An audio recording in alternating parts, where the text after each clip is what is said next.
Hello प्यारे students, कैसे हैं आप लोग। एक बार और स्वागत है हमारे बहुत ही प्यारे से YouTube channel chemistry with Rawal Singh में। बच्चों, हम इलेक्ट्रोकेमिस्ट्री पढ़ रहे थे और इलेक्ट्रोकेमिस्ट्री में हमने डेनियल सेल की कंस्ट्रक्शन को पढ़ा था, डेनियल सेल की वर्किंग को पढ़ा था। आज इससे आगे हम लोग पढ़ेंगे कि इलेक्ट्रोड क्या होते हैं, कितने टाइप के इलेक्ट्रोड्स होते हैं, इलेक्ट्रोड पोटेंशियल क्या होता है, स्टैंडर्ड इलेक्ट्रोड पोटेंशियल क्या होता है। इन सारी चीज़ों की चर्चा आज के सेशन के अंदर करेंगे, तो बिल्कुल साथ में बने रहिए। सबसे पहले हम थोड़ा सा ब्रीफ में वापस समझ लेते हैं डेनियल सेल को, ताकि आज के सेशन में आपको दिक्कत नहीं हो। डेनियल सेल में हम लोग 2 कंटेनर लेते हैं।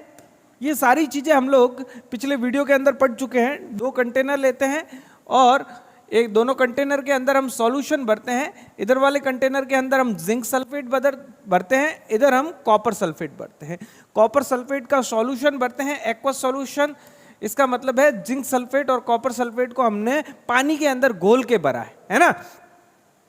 इसके अंदर हम जिंक की रॉड डालते हैं। ये रॉड किसकी है? जिंक की है। इसके अंदर हम कॉपर की रॉड को डिप करते हैं। इसके अंदर दोनों को हम गैल्वेनोमीटर की हेल्प से आपस में कनेक्ट कर देते हैं। ठीक है, जब ऐसा होता है तो ये जिंक की जो रॉड है वो 2 इलेक्ट्रॉन डोनेट करके Zn2+ बनता है और वो Zn2+ इस सॉल्यूशन के आता है। तो यहाँ पर जो रिएक्शन होती है वो होती है जिंक सॉलिड 2 इलेक्ट्रॉन डोनेट करके Zn2+ बनता है और ये Zn2+ किस में आ जाता है? एक्वस सॉल्यूशन के अंदर आ जाता है। और ये इलेक्ट्रॉन्स जो इसने रिलीज किए हैं, ये इलेक्ट्रॉन किस में जाते हैं? कॉपर सल्फेट वाले सॉल्यूशन के अंदर जाते हैं। और ये इलेक्ट्रॉन कौन गेन करता है? कॉपर 2+ आयन गेन करते हैं। कॉपर 2+ आयन गेन करते हैं और कॉपर 2+ आयन ये इलेक्ट्रॉन्स गेन करके क्या बन जाता है? कॉपर सॉलिड बन जाता है, जो कि कॉपर सॉलिड इस छड़ पर आकर जमा हो जाता है। तो ये वाली छड़ तो थिकर होती है, मोटी होती जाती है, और ये वाली जो छड़ है, ये जो जिंक की छड़ है, ये पतली होती जाती है, थिनर होती जाती है। ठीक है, ये एनोड होता है। एनोड क्यों होता है? क्योंकि इस पर ऑक्सीडेशन होता है। ऑक्सीडेशन जहां जिस इलेक्ट्रोड पर ऑक्सीडेशन होगा उसको हम एनोड बोलेंगे, जिस पर रिडक्शन होगा उसको हम कैथोड बोलेंगे। ठीक है, ये सारी चीजें हम लोग चर्चा कर चुके हैं। क्योंकि ये इलेक्ट्रॉन्स जो है डोनेट करके Zn2+ बनाता है, तो Zn2+ तो इसके अंदर आ जाता है और इस रॉड पर क्या आ जाते हैं? इलेक्ट्रॉन्स आ जाते हैं। इस रॉड पर क्या आ जाते हैं? इलेक्ट्रॉन्स आ जाते हैं। तो ये नेगेटिवली चार्ज हो जाती है, इसीलिए ये एनोड क्या है? नेगेटिव है ना। यहां पर जो इलेक्ट्रॉन थे, यहां पर जो इलेक्ट्रॉन आए थे, उन इलेक्ट्रॉन्स को किसने ले लिया? इलेक्ट्रॉन्स को किसने ले लिया? इस कॉपर ने ले लिया, कॉपर 2+ आयन ने ले लिया, जो कि Cu सॉलिड बन जाता है। तो यहां पर Cu2+ जो है वो इलेक्ट्रॉन गेन करके Cu सॉलिड बन रहा है। तो यहां पर Cu की कॉन्सेंट्रेशन कम हो रही है, क्योंकि Cu किस पर जा रहा है? इस रॉड पर जा रहा है। यहां पर जो Cu है वो कहां जा रहा है बेटा? यहां पर Cu2+ आयन रॉड पर जा रहा है। तो कॉन्सेंट्रेशन किसकी बढ़ जाएगी? SO4 2- की बढ़ जाएगी, क्योंकि सॉल्यूशन के अंदर तो Cu2+ और SO4 2- दोनों थे ना, है ना। चलिए, तो ये बात होगी। तो ये जो सॉल्यूशन है वो नेगेटिवली चार्ज हो जाता है, इसका सॉल्यूशन जो है वो पॉजिटिवली चार्ज हो जाता है। ये नेगेटिवली चार्ज होता है तो ये जो रॉड है वो पॉजिटिवली चार्ज हो जाती है, इसीलिए यहाँ पर कैथोड क्या होता है? पॉजिटिव होता है। ये चर्चाएं हम डेनियल सेल की बेसिक चर्चाएं कर चुके हैं। जो इलेक्ट्रॉन्स है वो किसकी ओर जाते हैं? जिंक सल्फेट के सॉल्यूशन से कॉपर सल्फेट के सॉल्यूशन की ओर जाते हैं। एनोड से कैथोड की ओर जाते हैं। कौन? इलेक्ट्रॉन्स जाते हैं। और जो करंट है बच्चों, वो कैथोड से एनोड की ओर जाएगा। सिंपल सी बात है, बोलो भाई, करंट कहां जाएगा? कैथोड से एनोड की जाएगा। तो करंट जो है वो कैथोड टू एनोड की ओर जाता है। ठीक है, चलिए, तो इन बेसिक बातों को हमने बहुत ही डिटेल के अंदर पिछले सेशन के अंदर समझा था। वो वीडियो आप पहले देखें, आप डेनियल सेल के कंस्ट्रक्शन को पूरी तरीके से देखें। फिर आज के वीडियो के अंदर हम लोग पढ़ने वाले हैं types of electrode and it's type. Electrode और उसके टाइप्स को पढ़ने वाले। ठीक है, चलिए स्टार्ट करते हैं। सबसे पहले मैं बात करूं इलेक्ट्रोड क्या होता है बच्चों। सबसे पहले मैं बात करूं अगर इलेक्ट्रोड क्या होता है, तो देखो मैं यहां पर एक कंटेनर बना रहा हूं प्यारे बच्चों। यहां पर मैंने एक कंटेनर बनाया, ये लो अपन ऐसे ही बना देते हैं। ये मैंने यहां पर एक कंटेनर बना दिया, ठीक है। इसके अंदर क्या होता है, इसके अंदर बच्चों सॉल्यूशन होता है। इसके अंदर सॉल्यूशन के अंदर हम एक इलेक्ट्रोड लगाते हैं। सॉल्यूशन के अंदर हम एक इलेक्ट्रोड लगाते हैं। अब ये जो सॉल्यूशन वाला पार्ट है ना, इसको बोलते हैं इनर सर्किट। क्या बोलते हैं, इनर सर्किट। ये मैंने एक सेल कौन सा बनाया है बच्चों, एक हाफ सेल बनाया है, ठीक है। ये इनर सर्किट है। और आउटर सर्किट कौन सा है, ये वायर वाला जो सर्किट है, ये वायर वाला जो भाग है वो आउटर सर्किट है। ये वायर वाला जो भाग है आगे जाके गैल्वेनोमीटर से कनेक्ट होता है ना, ये वायर वाला जो भाग है ये कौन सा सर्किट है, ये आउटर सर्किट है बच्चों, ठीक है। तो यहां पर भी आगे भी वायर रहता है जो कि दूसरे इलेक्ट्रोड से जुड़ता है। यहां पर भी क्या होता है, सॉल्यूशन होता है, ये दूसरे इलेक्ट्रोड से जुड़ता है, ये वाला इलेक्ट्रोड है, ठीक है। ये सॉल्यूशन है, ये सॉल्यूशन है। और इसको अपन क्या बोलेंगे, इसको बोलेंगे इनर सर्किट, इनर सर्किट, ठीक है। और ये वायर वाला जो पूरा भाग है ये जो क्या है, ये है आउटर सर्किट, ठीक है। अब इलेक्ट्रोड बेसिकली क्या होते हैं, इलेक्ट्रोड जो होते हैं ना वो इनर सर्किट और आउटर सर्किट को कनेक्ट करने का काम करते हैं। ये वाला सर्किट सॉल्यूशन वाला पार्ट इनर सर्किट, वायर वाला पार्ट आउटर सर्किट। और ये इलेक्ट्रोड क्या कर रहा है, इनर सर्किट और आउटर सर्किट को आपस में कनेक्ट कर रहा है, ठीक है। बस इलेक्ट्रोड इतने ही होते हैं, इलेक्ट्रोड की डेफिनेशन यही, ठीक है। It connect inner circuit and outer circuit called electrode, ठीक है। तो मैं यहां पर लिख देता हूं इलेक्ट्रोड कनेक्ट्स इनर सर्किट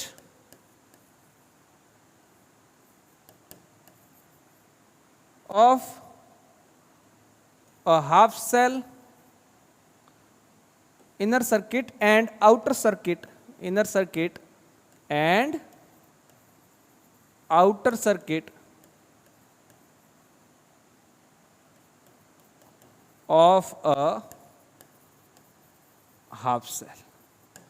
ये इनर सर्किट और आउटर सर्किट को कनेक्ट करता है कौन, इलेक्ट्रोड।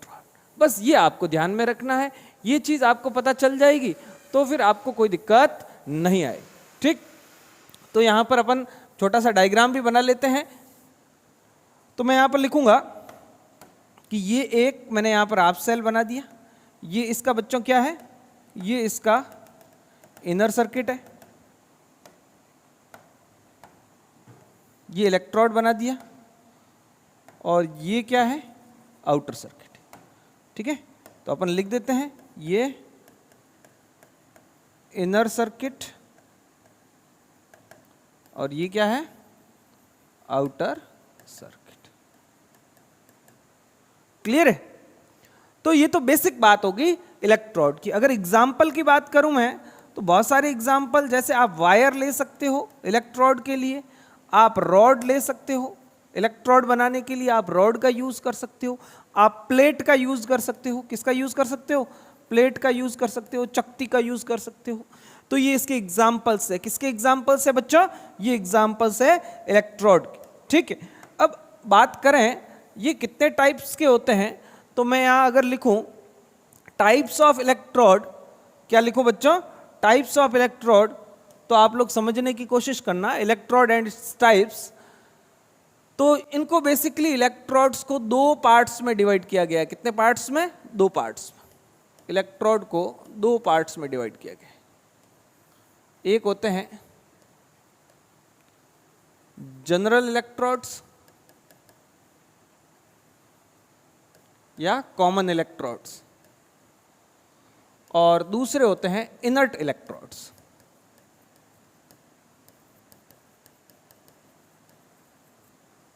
ठीक है, एक होते हैं कॉमन इलेक्ट्रोड्स, दूसरे होते हैं इनर्ट इलेक्ट्रोड्स। ठीक है, इनर्ट मतलब कि ऐसे इलेक्ट्रोड जो रिएक्शन नहीं करते हैं सॉल्यूशन के साथ। ठीक, अब जनरल या कॉमन इलेक्ट्रोड्स भी होते हैं जो सॉल्यूशन के साथ में रिएक्शन करते हैं। ठीक है, तो सबसे पहले मैं जनरल इलेक्ट्रोड की ही बात करता हूं, तो मैं यहां लिख देता हूं जनरल या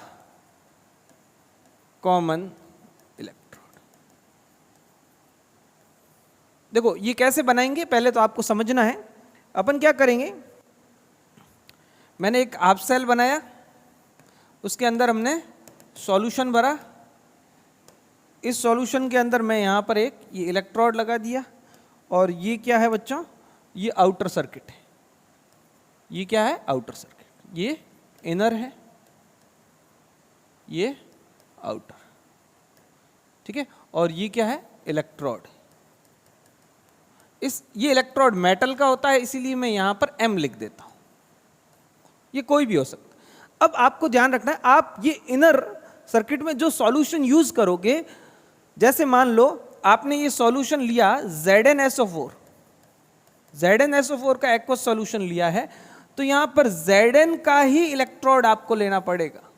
अगर आप Zn जो मेटल का आपने सॉल्यूशन लिया है, ठीक है, जिस सॉल्ट के अंदर, जैसे ZnSO4 सॉल्ट के अंदर जो मेटल है वो कौन है, जिंक, तो उस सॉल्ट में जो मेटल है उस मेटल का ही आपको इलेक्ट्रोड बनाना है। ऐसे इलेक्ट्रोड को हम कॉमन या जनरल इलेक्ट्रोड बोले। ठीक है, तो ZnSO4 के सॉल्यूशन में मैंने Zn का इलेक्ट्रोड लेना है, और अगर मैं कॉपर सल्फेट का सॉल्यूशन लेऊंगा, कॉपर सल्फेट का सॉल्यूशन लेऊंगा, तो यहां पर इलेक्ट्रोड में किसका लेऊंगा, कॉपर का लेऊंगा। बात पल्ले पड़ रही है कि नहीं पड़ रही? ठीक है, अब इसको अपन एक जनरल फॉर्म में लिख देते हैं। तो जनरल फॉर्म में कैसे लिखेंगे, मान लेते हैं ये मेटल M है, तो यहां पर ये जो मेटल लिया है वो कौन है, M है, तो यहां पर जो सॉल्यूशन होगा वो क्या होगा, MSO4 होगा। क्या होगा, MSO4 होगा। ठीक है, तो M यहां पर मेटल है। ठीक है, अब यहां पर MSO4 सॉल्यूशन हो, तो ये आपके कौन से हैं, जनरल या कॉमन इलेक्ट्रोड है। अब इन जनरल या कॉमन इलेक्ट्रोड के अंदर कौन कौन सी रिएक्शन होती है, ये कैथोड की तरह भी काम कर सकते हैं, ये एनोड की तरह भी काम कर सकते हैं। ये वाला इलेक्ट्रोड जो है वो कैथोड और एनोड दोनों की तरह काम कर सकता है। ये वाला इलेक्ट्रोड, बोलो भाई, कैथोड और एनोड। तो कैथोड की तरह काम करेगा तो इस पर क्या रिएक्शन होगी, और एनोड की तरह काम करेगा तो इस पर क्या रिएक्शन होती है, उसको समझते हैं। अब देखो, कैथोड कब बनता है, जब वह उस इलेक्ट्रोड पर क्या हो बच्चों, उस इलेक्ट्रोड पर रिडक्शन हो। और एनोड कब बनता है, जब उस इलेक्ट्रोड पर क्या हो, ऑक्सीडेशन हो। तो मैं ये MSO4 इधर लिख देता हूं। ठीक है, अब ये M के नीचे में अगर N लिखूं तो कोई हर्ज नहीं, क्योंकि देखो जैसे जिंक सल्फेट और कॉपर सल्फेट के अंदर तो आपने, क्योंकि Zn पर +2 होता है, SO4 पर 2- होता है, तो ये इसका फॉर्मूला बनता है ZnSO4। ऐसे ही कॉपर सल्फेट का बनता है। लेकिन कोई दूसरा इलेक्ट्रोड भी तो हो सकता है, कोई दूसरा इलेक्ट्रोड जैसे Na2SO4 हो गया, तो अपन N के नीचे अगर 2 लिखें, सॉरी M के नीचे अगर हम N लिखें, क्या लिखें, N लिखें, तो वो ज़्यादा बेटर रहेगा वो समझने के लिए। आप MSO4 लिखोगे तो भी चलेगा, आप MSO4 लिखोगे तो भी चले। ठीक, अब बात कर रहे हैं हम कि अगर ये एनोड की तरह काम करेगा, एनोड की तरह काम करेगा, तो फिर क्या होगा, तो फिर यहाँ पर इलेक्ट्रॉन ये रिलीज करेगा, और जो M है, M जो कि सॉलिड था, अब क्या बन जाएगा, M एक्वस बन जाएगा, और कितने इलेक्ट्रॉन दे देगा वो हमें पता नहीं है कि ये इलेक्ट्रॉन कितने रिलीज करेगा। जैसे जिंक 2 करता है, तो हो सकता है कोई दूसरा आप इलेक्ट्रोड लो वो 3 करे, कोई एक ही इलेक्ट्रॉन डोनेट करे, तो हम लोग लिख सकते हैं यहां पर N इलेक्ट्रॉन रिलीज करेगा। N इलेक्ट्रॉन रिलीज करेगा तो इस पर जो है वो चार्ज कितना आ जाएगा बच्चों, वो N+ आ जाएगा। तो ये एनोड पर इस इलेक्ट्रोड की रिएक्शन होगी। अगर ये कैथोड की तरह वर्क करेगा, इलेक्ट्रोड की तो बेसिक डेफिनेशन है, इलेक्ट्रोड किसे कहते हैं, जो इनर सर्किट को और आउटर सर्किट को कनेक्ट करे, दैट्स ऑल। अब ये एनोड भी हो सकता है, कैथोड भी हो सकता है। अगर एनोड की तरह काम करेगा ये, तो ये इलेक्ट्रॉन रिलीज करेगा और पॉजिटिव चार्ज बन जाएगा और ये पॉजिटिव चार्ज, ये पहले क्या था m था, और ये इलेक्ट्रॉन रिलीज करके क्या बनेगा m पॉजिटिव बन जाएगा और ये Mn पॉजिटिव बन जाएगा, क्योंकि इसने n इलेक्ट्रॉन, और इस रॉड पर कितने इलेक्ट्रॉन आ जाएंगे, n इलेक्ट्रॉन आ जाएंगे। ये n इलेक्ट्रॉन जो है कैथोड की ओर मूव करेंगे और इलेक्ट्रॉन के अपोजिट डायरेक्शन में जो है आपके करंट फ्लो होने लग जाएगी। तो इस टाइप से डैनियल सेल काम करता है। फिर हम समझेंगे स्टैंडर्ड इलेक्ट्रोड क्या होते हैं, उसके बारे में भी हम डिस्कशन करेंगे। चलिए, अब अगर ये कैथोड की तरह काम करेगा बच्चों, तो कैथोड क्या करता है, कैथोड ये वाले जो Mn प्लस पहले से मौजूद होता है इसके अंदर, वो आने वाले इलेक्ट्रॉन्स को गेन करता है और सॉलिड फॉर्म में बन जाता है। तो अगर ये कैथोड की तरह काम करेगा तो Mn प्लस जो कि सॉल्यूशन में था उसने n इलेक्ट्रॉन गेन किए और m सॉलिड बन गया, इसका जस्ट अपोजिट रिवर्स है ना। तो ये बन जाता है आपके कैथोड की रिएक्शन बन जाती है, ठीक है। तो इस प्रकार जो है जनरल या कॉमन इलेक्ट्रोड में आपकी रिएक्शंस होती है। इसके बाद हम समझ रहे हैं इनर्ट इलेक्ट्रोड्स क्या होते हैं, ठीक है, समझने की कोशिश करना। इनर्ट इलेक्ट्रोड्स,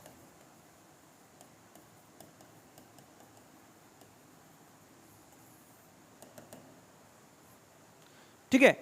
अब देखो, अगर मैं जनरल इलेक्ट्रोड की डेफिनेशन लिखूं तो मैं ये लिखूंगा,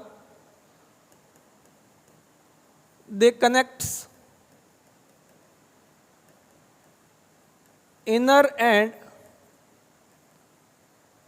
outer circuit of a half cell and also reacts with solution। और ये सॉल्यूशन के साथ में भी रिएक्शन कर रहे हैं ना। यहां पर ये जो इलेक्ट्रोड था उसने दो इलेक्ट्रॉन रिलीज करके पॉजिटिव चार्ज बन गया, जो कि पॉजिटिव चार्ज इस सॉल्यूशन में आया, और ये Mn प्लस ये किसका है, ये सॉल्यूशन का है, और इसने इलेक्ट्रॉन गेन किए और ये M सॉलिड बन गया, और ये सॉलिड किस पर जाकर जमा हो जाएगा, इस कैथोड पर जाकर जमा हो जाएगा, है ना। तो ये सॉल्यूशन के साथ में रिएक्शन करते हैं। तो कॉमन इलेक्ट्रोड्स कैसे बनाते हैं, कॉमन इलेक्ट्रोड्स के अंदर जो आपने सॉल्यूशन लिया है उस सॉल्यूशन का जो मेटल है उस मेटल का ही वही मेटल आपको यूज करना है इलेक्ट्रोड बनाने के लिए। दूसरी चीज, ये जो इलेक्ट्रोड है वो सॉल्यूशन के साथ में रिएक्शन करेगा। अब इलेक्ट्रोड की तो डेफिनेशन फिक्स है, इलेक्ट्रोड क्या होता है, इनर सर्किट और आउटर सर्किट को आपस में कनेक्ट करता है, ठीक है। तो उम्मीद कर रहा हूं ये चीजें आप लोग समझ रहे हो। अब बात कर रहे हैं हम next inert electrodes. Inert electrodes, inert नाम से ही पता चल रहा है आपको कि ये सॉल्यूशन के साथ में रिएक्शन नहीं करेगा, ठीक है। तो इनर्ट इलेक्ट्रोड्स क्या होते हैं, they connects inner and outer circuit of a half cell but did not react with solution. ये क्या करते हैं, इलेक्ट्रोड है तो इनर और आउटर सर्किट को तो कनेक्ट करते हैं, लेकिन ये सॉल्यूशन के साथ रिएक्ट नहीं करते हैं, नाम से ही पता चल रहा है इनर्ट इलेक्ट्रोड। अब देखो, समझने की कोशिश करना है इनर्ट इलेक्ट्रोड अपन कैसे बनाएंगे। इनको बनाने के लिए अपन क्या करते हैं, गैसेस का यूज करते हैं। इनर्ट इलेक्ट्रोड को गैस आयन इलेक्ट्रोड भी कहते हैं। क्या कहते हैं, गैस आयन इलेक्ट्रोड, ठीक है। अब देखो इसमें क्या करेंगे हम, जैसे मैंने एक कंटेनर लिया, इस कंटेनर के अंदर मैं क्या करूंगा, आप वैसे कोई सी भी गैस यूज कर सकते हैं, अपने सिलेबस में ज्यादातर हाइड्रोजन गैस यूज होती है। तो अपन क्या करेंगे, इसके अंदर एक एसिड का सॉल्यूशन बने। ठीक है, अब हाइड्रोजन इलेक्ट्रोड मैं बना रहा हूं, इनर्ट हाइड्रोजन इलेक्ट्रोड। अभी आपको समझ में आ जाएगा। यहां यूं समझ लो कि मैंने यहां पर क्या यूज किया है, यहां पर मैंने यूज किया है, एक सेकेंड मैं इसको थोड़ा सा इधर ले लेता हूं ताकि अपन रिएक्शंस लिखेंगे तो आसानी रहेगी। ठीक है, चल तो अपन क्या करते हैं, इसके अंदर भरते हैं HCl, या फिर आप HNO3 का एक्वस सॉल्यूशन भर सकते हो, HCl का एक्वस सॉल्यूशन भर सकते हो, H2SO4 का एक्वस सॉल्यूशन भर सकते हो। ये क्यों लिया है अभी आपको समझ में। इसकी जगह आप दूसरे भी ले सकते हो अगर दूसरी गैस यूज करो। अपन हाइड्रोजन गैस यूज कर रहे हैं, इसलिए H+ आयंस देने वाले, H+ आयंस देने वाले इलेक्ट्रोलाइट्स यूज कर रहे हैं। These are the strong electrolytes. ठीक है, जिनको हम पानी में घोलते हैं तो बहुत ज्यादा तरीके से आयंस में ब्रेक हो जाते हैं, पूरी तरीके से आयंस में ब्रेक हो जाते हैं। स्ट्रॉन्ग एसिड स्ट्रॉन्ग इलेक्ट्रोलाइट होते हैं, स्ट्रॉन्ग बेस भी स्ट्रॉन्ग इलेक्ट्रोलाइट्स होते हैं, सॉल्ट भी स्ट्रॉन्ग इलेक्ट्रोलाइट्स होते हैं। तो ये स्ट्रॉन्ग इलेक्ट्रोलाइट्स हम लेंगे और जो गैस यूज कर रहे हैं उस गैस का आयन उसके अंदर प्रेजेंट हो, ऐसे इलेक्ट्रोलाइट्स का यूज करते हैं। तो यहां पर HCl, HNO3, H2SO4 इनमें से कोई सा भी ले सकते हो। इनके एक्वस सॉल्यूशन लेने हैं, सबके क्या लेने हैं, एक्वस सॉल्यूशन। फिर क्या करेंगे हम, एक प्लेटिनियम का वायर, प्लेटिनियम का वायर इसके अंदर डिप करते हैं। क्या करते हैं, प्लेटिनियम का वायर डिप करते हैं। और उस प्लेटिनियम के वायर, यूं समझ लो कि ये प्लेटिनियम का वायर, ऐसे समझ में आपको ज्यादा अच्छे से आएगा कि मैंने यहां पर एक कांच का क्या ले लिया, ट्यूब ले ली। क्या ली बच्चों, कांच की ट्यूब ली, और इस कांच की ट्यूब के अंदर ऐसे, इस कांच की ट्यूब के ऊपर से हम एक प्लेटिनियम का वायर ले लेते हैं ऐसे। ठीक है, ये PT का वायर है जो कि इस कांच की ट्यूब में से एकदम फिट तरीके से इस सॉल्यूशन के अंदर डिप। ये वाला पोर्शन है, यहां से हम लोग हाइड्रोजन गैस को फ्लो कराएं। कौन सी गैस को, और ये जो PT वायर लिया है, यहां पर हम एक PT की प्लेट लगाएंगे इसके बॉटम पर, इसके पैरों में PT प्लेट। ठीक है, और यहां से हम लोग हाइड्रोजन गैस को फ्लो करेंगे इस सॉल्यूशन के अंदर। कौन सी गैस को, हाइड्रोजन गैस को। अलग अलग गैसेस का भी, ये हाइड्रोजन गैस यहां आएगी, हाइड्रोजन गैस ऐसे करके सॉल्यूशन के। अब सॉल्यूशन के अंदर पहले से ये सॉल्यूशन किसका है, HCl का है, HNO3 का है, किसी एक का हो सकता है। जैसे मान लो HCl का है तो इसके अंदर H+ और Cl-, H+ और Cl- बहुत सारे प्रेजेंट है ना। तो ऐसी स्ट्रक्चर जब हम बनाते हैं तो क्या होता है कि ये जो PT वायर है, अब इलेक्ट्रोड का काम तो ये कर रहा है PT वायर, और ये PT वायर बेसिकली आगे जाके किससे कनेक्ट है, आगे जाके आउटर सर्किट से कनेक्ट है, आउटर सर्किट से कनेक्ट है ना बच्चों। तो ये PT वायर आगे जाके आउटर सर्किट से कनेक्ट हो रहा है ना, तो इनर सर्किट और आउटर सर्किट को ये कनेक्ट कर रहा है। इसके अंदर अपन हाइड्रोजन गैस को फ्लो कराते हैं। अब होता क्या है, जब ये एनोड की तरह वर्क करता है, मैं यहां पर लिख देता हूं, जब ये एनोड की तरह वर्क करता है, एनोड की तरह वर्क करता है, तो फिर इस पर ऑक्सीडेशन होगा। और जब ये एनोड की तरफ वर्क करेगा ना बच्चों, तो क्या होगा, ये जो हाइड्रोजन गैस आपने बाहर से फ्लो कराई, ये 2 इलेक्ट्रॉन रिलीज कर देगी और H+ बन जाएगी। और यहां से H+ बन के ये H+ किस में आ जाएगा, ये H+ इस सॉल्यूशन में आ जाएगा। ठीक है, क्यों, क्योंकि यहां पर क्या हो रहा है बच्चों, ऑक्सीडेशन हो रहा है। ऑक्सीडेशन जिस पर होता है उसी को हम एनोड बोलते हैं। तो जब हम इसको एज अ एनोड वर्क कराएंगे तो रिएक्शन जो होगी वो ये वाली रिएक्शन होगी। ठीक है, जब इसको हम एज अ कैथोड वर्क कराएंगे, ये electrode as a cathode work करेगा, तो क्या होगा बच्चों, तब होगा रिडक्शन। और रिडक्शन जब होगा तो ये जो H+ आयंस प्रेजेंट है इस सॉल्यूशन के अंदर, ये 2 इलेक्ट्रॉन गेन करेंगे और ये 2 इलेक्ट्रॉन गेन करके क्या बना देंगे, हाइड्रोजन गैस बना देंगे। ठीक है, तो कैथोड की तरफ वर्क करेगा तो ये क्या होगा, यहां पर ये 2H+, यहां वाले H+ इलेक्ट्रॉन गेन करेंगे और क्या बन जाएगा, H2 गैस बन जाएगी। ये वाली रिएक्शन होगी एज अ कैथोड। अब सर ये 2 इलेक्ट्रॉन आए कहां से, हाइड्रोजन ने तो 2 इलेक्ट्रॉन रिलीज कर दिया हमने समझ, लेकिन जब ये कैथोड की तरफ वर्क करेगा तो ये 2 इलेक्ट्रॉन लाएगा कहां से, 2 इलेक्ट्रॉन गेन करने के लिए 2 इलेक्ट्रॉन होने भी तो चाहिए। देखो ये एनोड वाली रिएक्शन और कैथोड वाली रिएक्शन साथ साथ होती है किसी भी इलेक्ट्रोड में, मतलब कि ये दोनों रिएक्शन चलती रहती।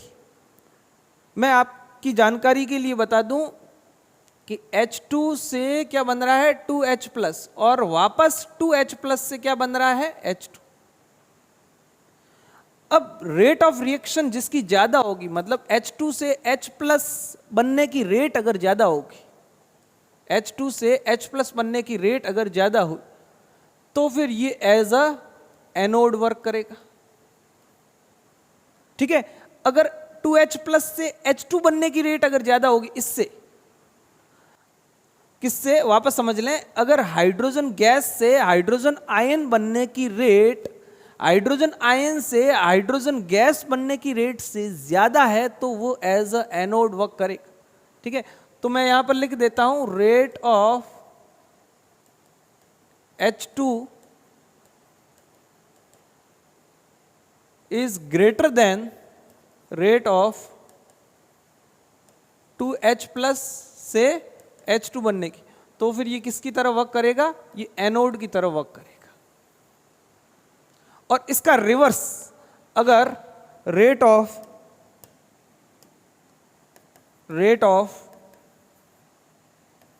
2H+ से H2 बनने की जो रेट है वो ग्रेटर देन होगी रेट ऑफ H2 से 2H+ बनने की, तो फिर जो ये इलेक्ट्रोड है वो एज अ किसकी तरह वर्क करेगा, तो वो इलेक्ट्रोड एज अ कैथोड की तरह वर्क करेगा।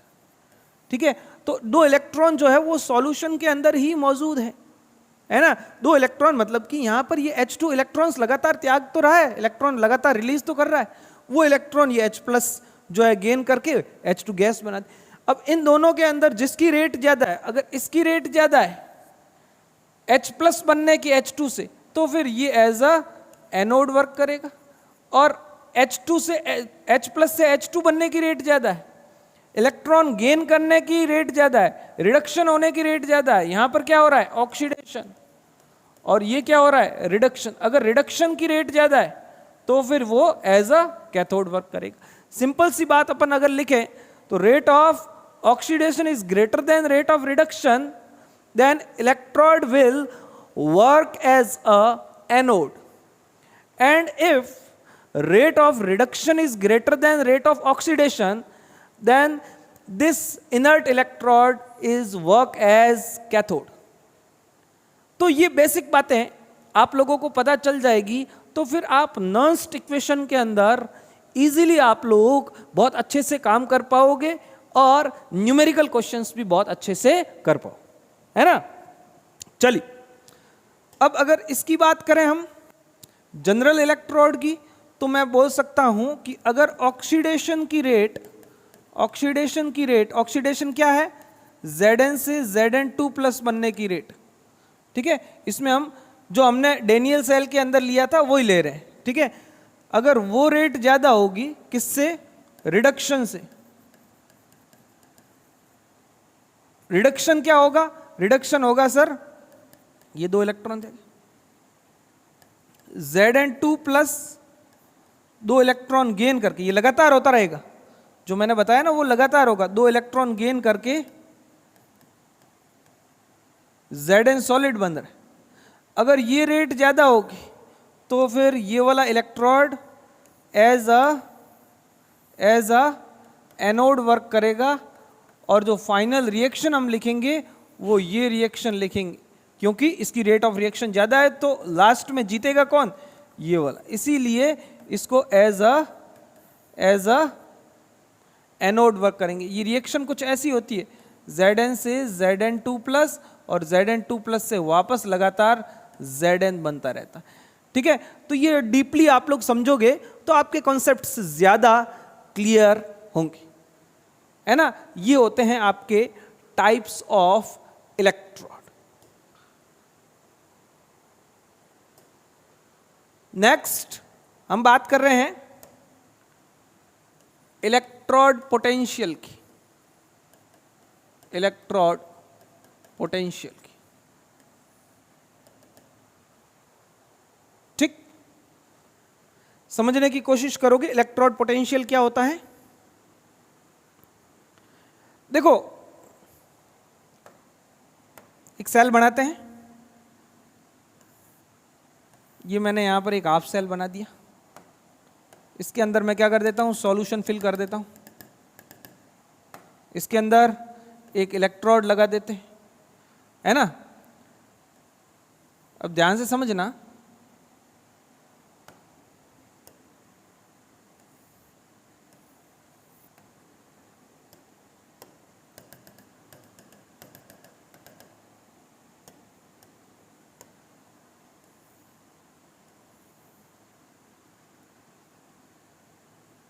चलो सॉल्ट ब्रिज बाद में लगाएंगे, इनको जोड़ेंगे भी बाद में, ठीक है। अब यहां पर अपन ने ZnSO4 भरा है और यहां पर अपन ने कॉपर सल्फेट भरा है, ठीक है। अब होगा क्या, यहां से Zn जो है इलेक्ट्रॉन रिलीज करेगा और Zn2+ बनेगा जो कि एक्वस सॉल्यूशन में आएंगे और यहां पर इलेक्ट्रॉन्स आ जाएंगे। तो इस कंटेनर के अंदर Zn2+ की कंसंट्रेशन ज्यादा हो जाएगी, किसकी तुलना में, SO4 के कंपैरिजन में। किसके कंपैरिजन में, SO4 2- के कंपैरिजन में, क्योंकि इसके अंदर तो जैसे इसके अंदर Cu2+ है तो SO4 2- भी तो है, वैसे ही Zn2+ यहां पर ज्यादा हो जाएंगे क्योंकि ये रॉड से आने वाले, इलेक्ट्रोड से आने वाले Zn2+ बढ़ जाएंगे बच्चों। ये इलेक्ट्रोड से आने वाले Zn2+ बढ़ जाएंगे तो इस सॉल्यूशन के अंदर किसकी कंसंट्रेशन ज्यादा हो जाएगी, पॉजिटिव चार्ज की कंसंट्रेशन ज्यादा हो जाएगी, और इस इलेक्ट्रोड पर नेगेटिव चार्ज की कंसंट्रेशन ज्यादा हो जाएगी। जब चार्ज का सेपरेशन होता है तो पोटेंशियल पैदा होता है, ठीक है। अब इस हाफ सेल के अंदर जो चार्ज का सेपरेशन हुआ है उसकी वजह से जो पोटेंशियल बनेगा, वही पोटेंशियल इस इलेक्ट्रोड का पोटेंशियल कहलाएगा, ठीक है। तो इलेक्ट्रोड पोटेंशियल क्या होता है, मैं डेफिनेशन लिख सकता हूं कि due to separation of charges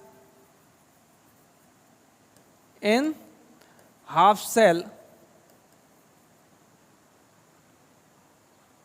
generate potential of half cell called, ये हाफ सेल का जो पोटेंशियल बनेगा, पोटेंशियल डिफरेंस हो जाएगा ना इसमें, पॉजिटिव चार्ज का सेपरेशन जब भी होता है तो एक पोटेंशियल बन जाएगा, ठीक है। क्योंकि इसका भी नेगेटिव चार्ज का भी एक पोटेंशियल होगा, पॉजिटिव चार्ज का भी एक पोटेंशियल होगा, इन दोनों का जो पोटेंशियल डिफरेंस होगा वो इस हाफ सेल का पोटेंशियल कहलाएगा, ठीक है। तो due to separation of charges in half cell generate potential, एक पोटेंशियल जनरेट हो जाएगा जिसको अपन क्या बोलेंगे, पोटेंशियल कॉल्ड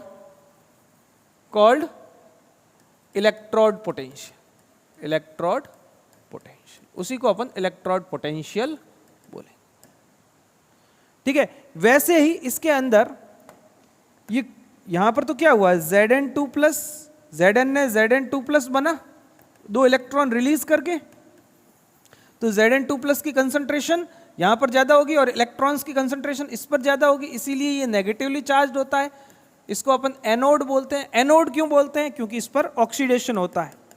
एनोड क्यों बोलते हैं, क्योंकि इस पर ऑक्सीडेशन होता है ना। अब इसकी बात करें हम तो इसके अंदर क्या होता है प्यारे बच्चों, इसके अंदर सल्फेट आयन की कंसंट्रेशन बढ़ जाएगी। क्यों बढ़ जाएगी सल्फेट आयन की कंसंट्रेशन, क्योंकि Cu2+ आयन, तो ये जो इलेक्ट्रॉन्स यहां से आ रहे हैं इनको गेन करके ये जो इलेक्ट्रॉन्स ऊपर से आ रहे हैं इनको गेन करके ऊपर चला जाएगा और यहाँ पर कॉपर जो है यहाँ पर आकर क्या हो जाएगा, जमा हो जाएगा। तो यहाँ पर इस सॉल्यूशन के अंदर सल्फेट आयन की कंसंट्रेशन बढ़ने की वजह से ये सॉल्यूशन नेगेटिवली चार्ज्ड हो जाएगा और ये जो इलेक्ट्रोड है वो पॉजिटिवली चार्ज्ड हो जाएगा, ये पॉजिटिव हो जाता है। और इस पर जो रिएक्शन होती है वो क्या होती है, कॉपर 2+ जो एक्वस सॉल्यूशन में था ये 2 इलेक्ट्रॉन गेन करता है और कॉपर सॉलिड बन जाता है। कॉपर सॉलिड कहाँ पर जाके जमा हो जाएगा, यहाँ पर।